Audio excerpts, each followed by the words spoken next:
Sai jogando errado o Rafael, deu atrás, vai pintar o gol do Palmeiras, bateu, pênalti para a equipe do Palmeiras, é pênalti para o Verdão, vai Veiga para a cobrança, Veiga, um batedor exímio, camisa 23, perna esquerda, bateu, é gol!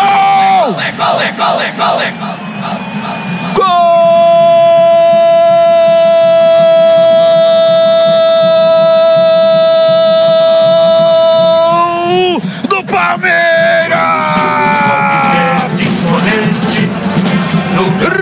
Rafael Veiga! Veiga 23!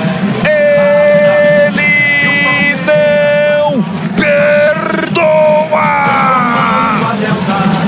Fatal! Letal!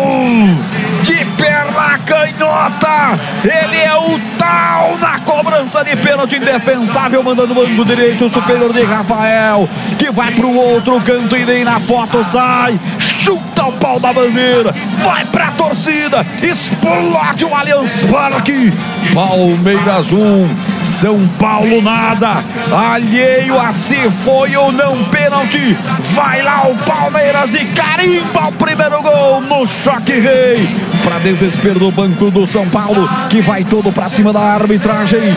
Tá aberto o marcador no polêmico Choque Rei, o que vale é o detalhe, conta aí, Catarino.